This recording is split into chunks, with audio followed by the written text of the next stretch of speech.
In this video, I'm going to cover the entire box and lid with paper. Now I'm using a heavy paper, not just a light copy paper. This needs to be at least 100-gram weight paper. I cover with paper for a few reasons. Number one, it makes the form look perfect. All of the edges look absolutely perfect. The corners end up being really nice and sharp. Second is it presents a really nice white surface to paint on. And the paint goes on much more smoothly and is really more vibrant than painting over the gray. And third, it creates for a stronger wall because we're adding this glue and the paper, and it just makes for a better surface. Gluing paper onto card is a bit different than gluing card onto cardboard. We're not using as much glue. We're still doing a good, solid coating of glue, but not as much as we use for the card. And this has to be very evenly distributed over the surface. You don't want any ridges of glue, any big globs of glue. You want to make it as smooth and consistent as possible. And again, not too much glue. It needs to be full strength glue, not diluted glue. If there's too much glue, the paper itself starts to warp, and we get these ridges, these glue ridges in the paper. So we want to avoid that. So we add just the right amount of glue, and we really don't need to even let the surface get tacky like we usually do with other gluing. We just immediately put it onto the paper, and then we have to rub it down. I have to really flatten it onto that surface and make a really good adherence. Because it's similar to the cardboard gluing. If it's not adhered well and consistently across the surface, it can bubble when we come to painting.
It's really important to clean up any bit of excess glue that has come out around the edge.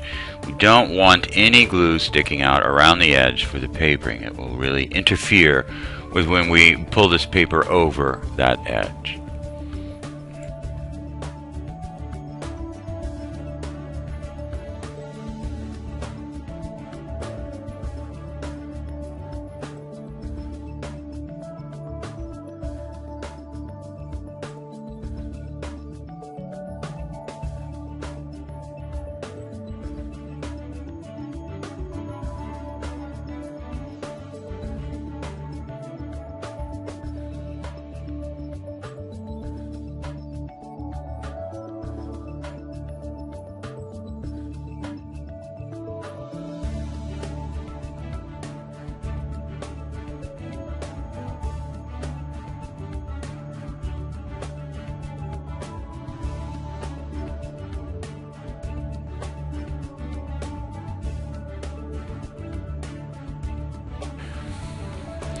Okay, now that it's dried a bit, I'm cutting in with my scissors to the corner, to the exact corner.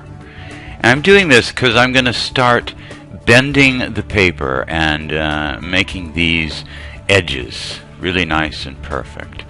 To do that, I've got to sort of liberate the paper at the corners, to the corners. So now this piece of paper isn't actually big enough to cover the entire box. What it's going to cover is the bottom and the two long sides.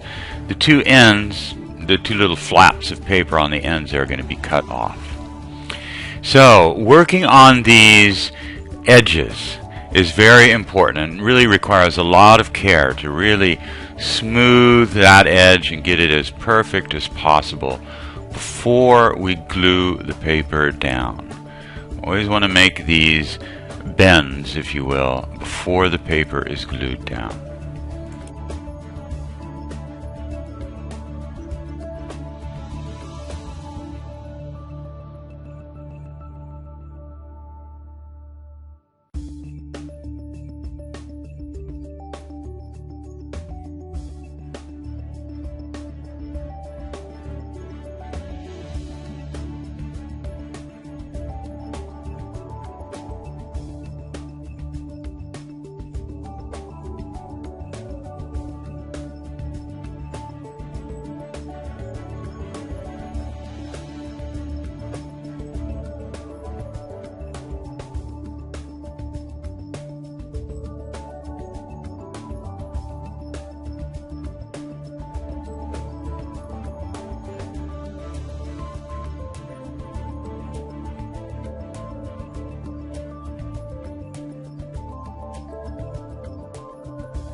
Watch carefully what I'm doing here. As I'm bending this over, I'm actually pulling on the paper, pulling it down so that that edge right there is really tight and flat.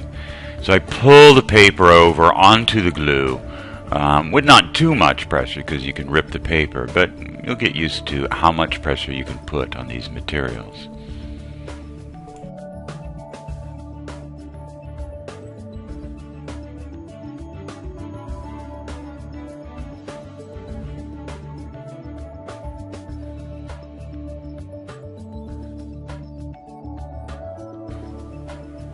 Please note that I'm working with these pieces on top of cardboard. I'm no longer putting them on the surface of the table. Once paper goes on, really once the card goes on, they should always be set on some scrap piece of cardboard while working with them. Especially with the paper will get very dirty and scarred if it's constantly moving around on the table surface.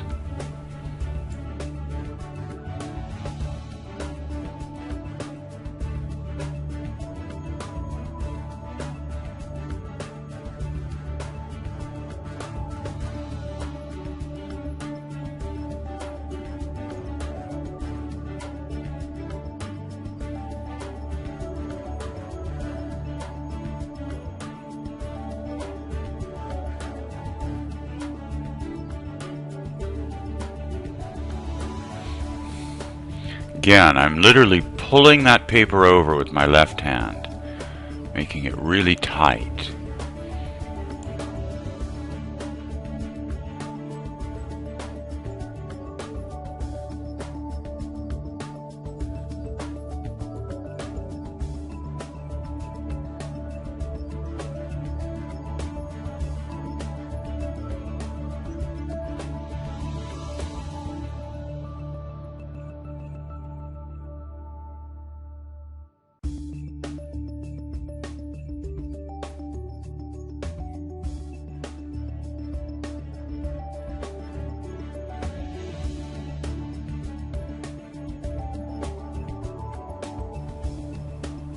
Okay, now we're going to come to trimming this and wrapping the paper over the edge, around the lip of the lid. But the question here is it dry enough? Before cutting and working with it on the, because I have to put it on the tabletop, I want to make sure it's dry enough. If it still feels wet to the touch and is cold, then it's not dry enough. So here I'm fanning it, trying to get it to dry out enough. And there we go. That's good enough. Now, I want to trim a little bit of the excess away because I'm not going to need all this. And I want to draw lines into those corners. They need to be very square, right angle lines. And so here I'm just using the end of the ruler, which is square, to get those lines in.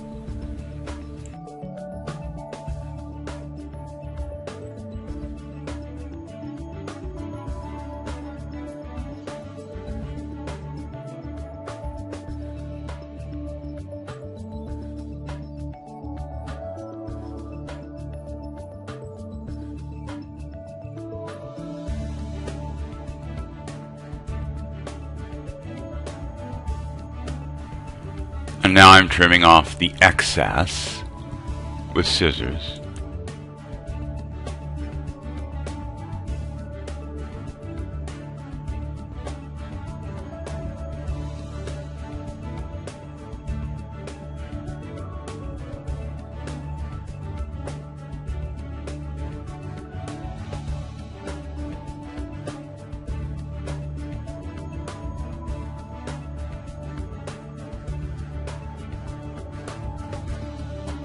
And now I'm using an X-Acto knife to cut into those corners.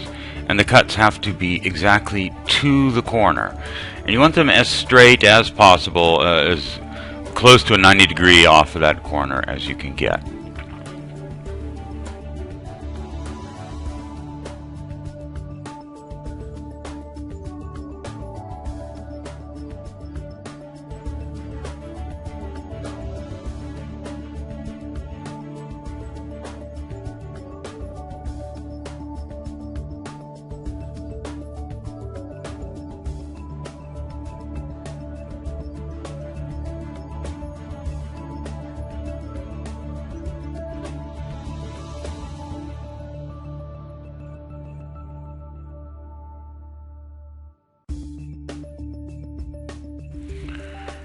And now I'm starting to make the folds on these corners and these edges.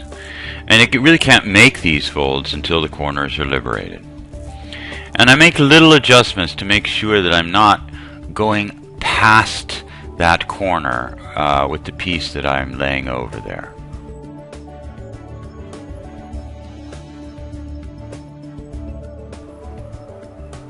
Now I'm going to glue just the two ends here at first. We always start with two opposing sides.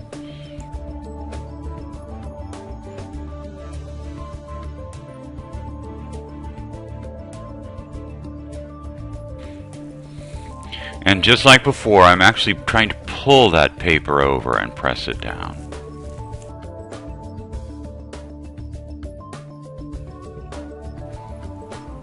Need to pay very special close attention to the corners themselves to really flatten that paper around the corner.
As you can see, thumbnail is the tool of choice in this entire process.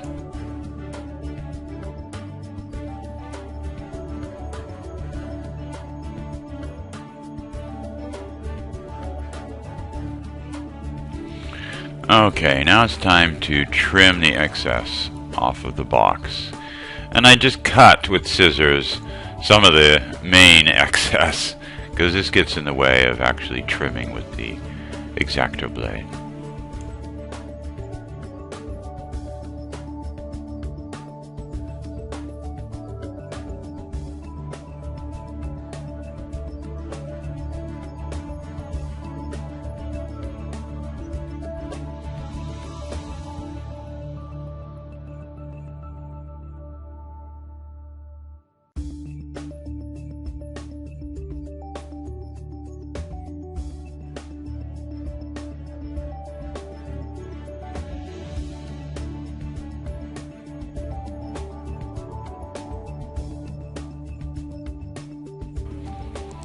When trimming paper, it's a little different than trimming card. The very first cut, the very first dragging of the X-Acto blade across the paper should actually be fairly light. You want to just make a very straight line and then cut through it with several strokes of the knife.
Once the cuts are made, you want to take a thumbnail and smooth them all round each edge so it's really nice and perfect.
Now before I can pull these other long sides, the paper up on these long sides, I've got to trim this excess first. Otherwise this excess gets in the way of making the final bend.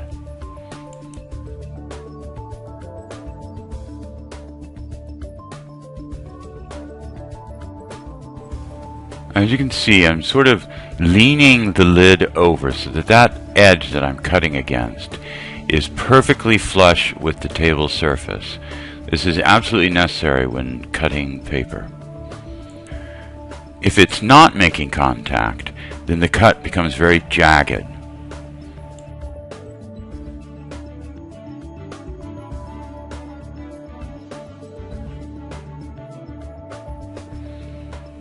Okay, now here I'm checking the corners to make sure that as I fold the paper over, it doesn't come around that corner too much. If it does come over too much, then it needs to be trimmed.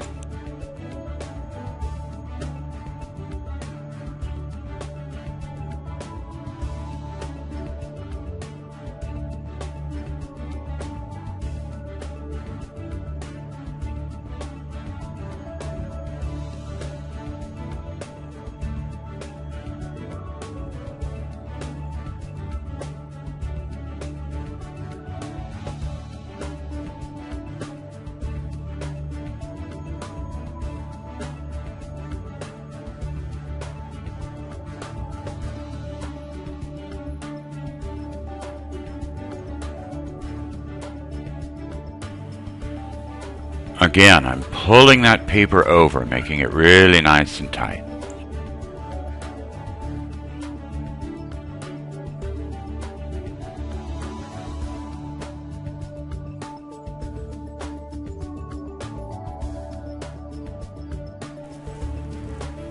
And great care has to be given to these corners.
Now I'm going to be papering these ends, but before I do that I want to make sure that everything is really nice and neat, because I'm going to be gluing paper against these edges. So I take my thumbnail and I smooth everything out first.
In order to make the edges look really nice and sharp here on this end piece, I'm cutting into the corners, cutting through the excess to the corner points.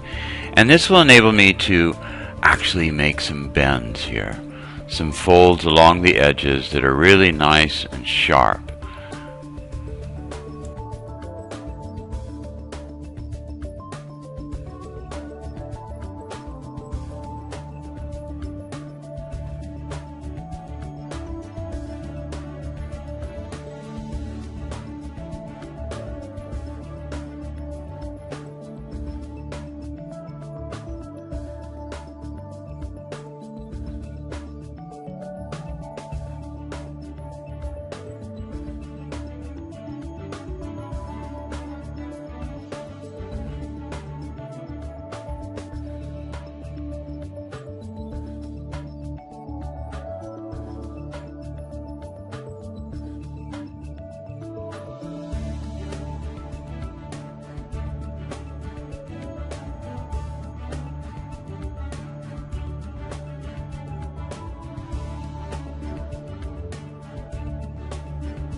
Here I'm checking to see which side of the paper is up.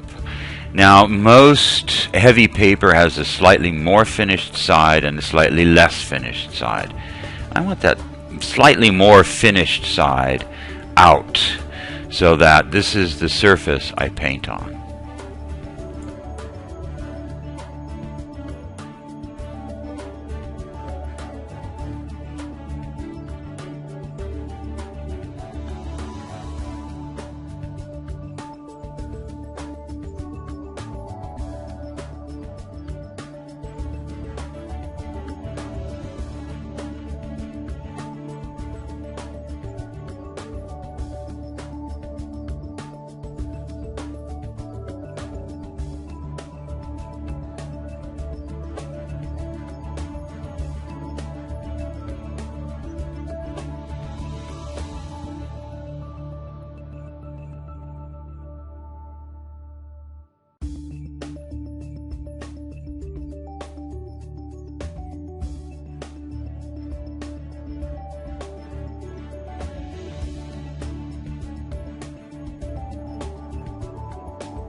Okay, please notice as before, I'm sort of leaning that leading edge, the cutting edge, over a little bit so that it is perfectly flush with the surface of the table.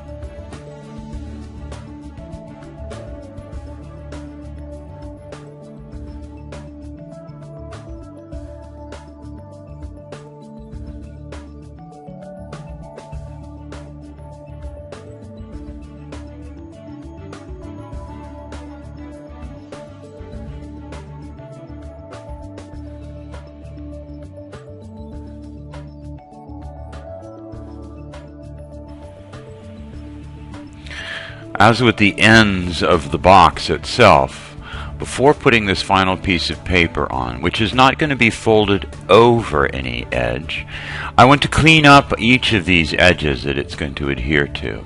Make them nice and smooth and perfect.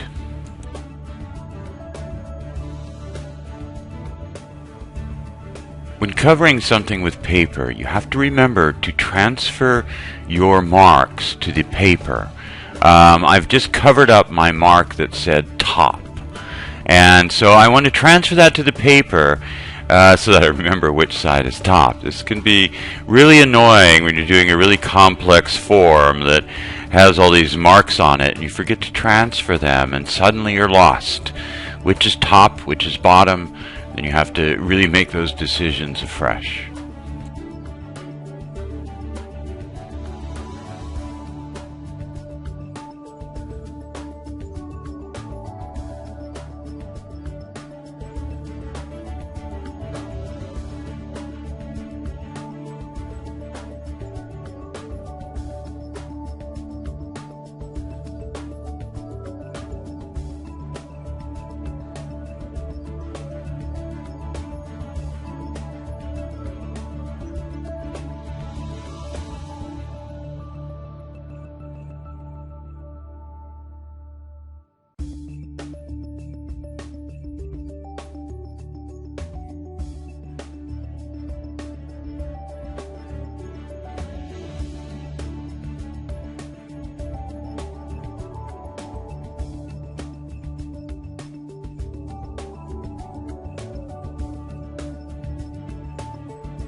Again, I'm cutting through the excess right up into the corner point so that I can make the folds here.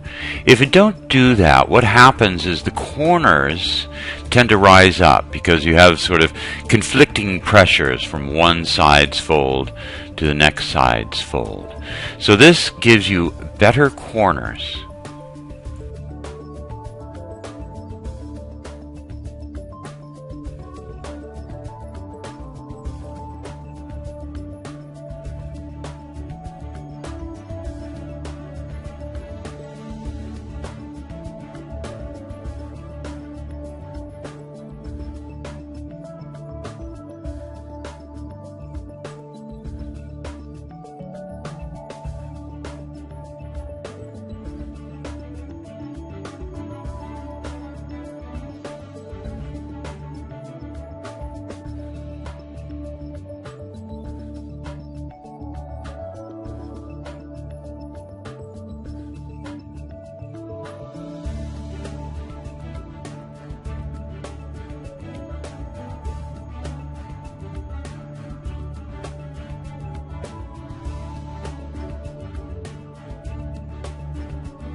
So all that's left to do on the box is paper the lip.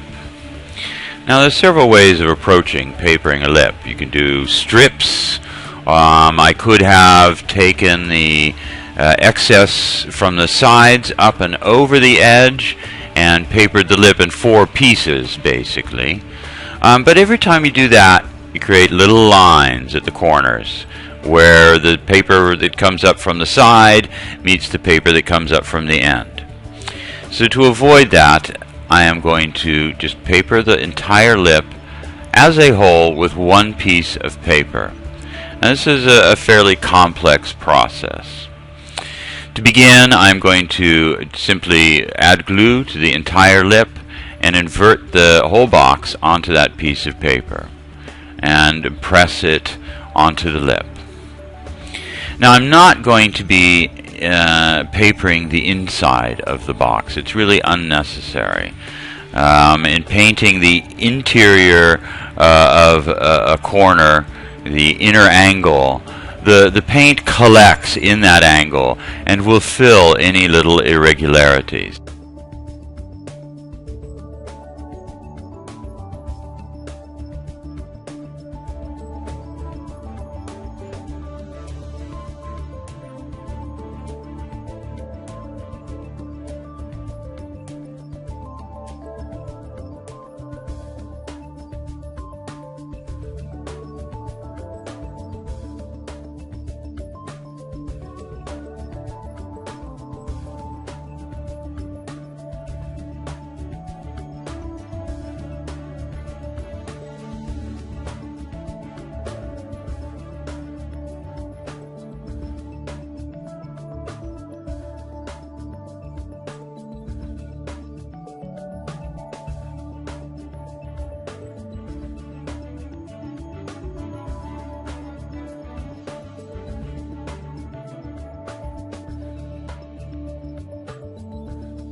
Okay, now that it's all glued, I'm going to invert that on the back side of the paper and press. And then very carefully press it all around the lip. And as usual, cut into the corners with the scissors through the excess so that I can make these outer folds.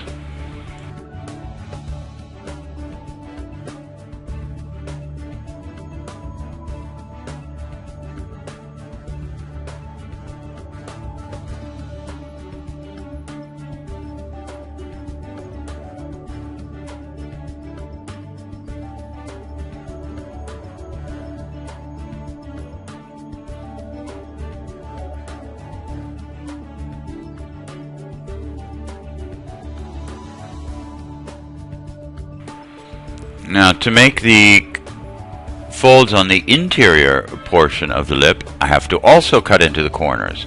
This is a little more difficult and I use an X-Acto knife. I find the corner, the inner corner, and then cut out from there to close to the center and then join these cuts so that I can then make the inner folds.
So the lid is done, and it's really quite lovely, really quite perfect. All the edges are very clean and the corners very sharp.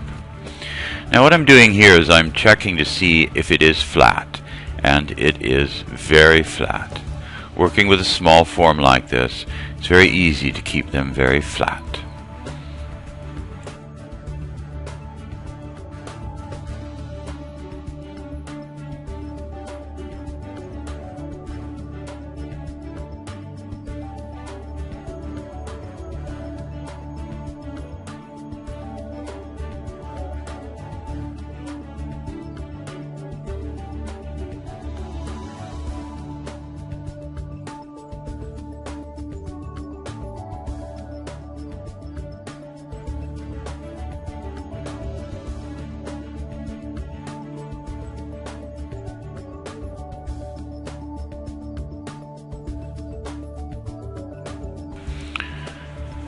So trimming the outer edge of the lip is done just as trimming any of the other excess off with the X-Acto knife.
Now, trimming the excess from the inside of the lip, from the inner fold there, is much trickier and much more problematic and takes really very great care. For this, I use a brand new blade. It is perfectly sharp. Because when I make this cut, I don't want to have any drag from a dull blade. It has to just cut very, very smoothly through the paper. Otherwise, the cut will be ragged, or it will curve, and you'll end up taking out part of the lip. So what I've done is I've bent that fold back, and it creates a nice little cutting line there.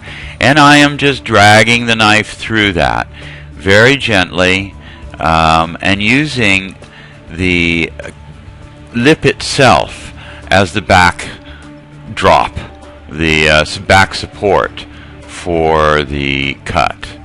This takes practice to get right.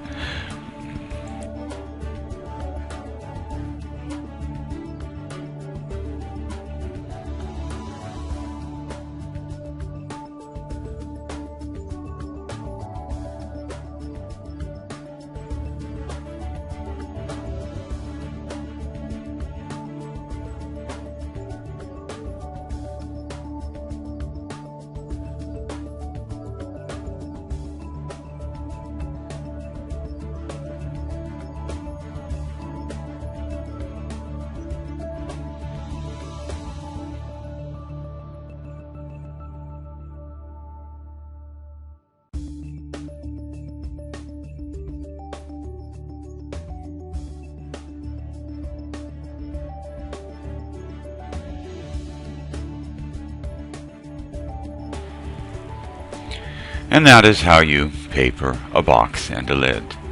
It all came out very nicely, very perfectly, and checking here to see which is the best positioning for the lid, and pretty much any position will do.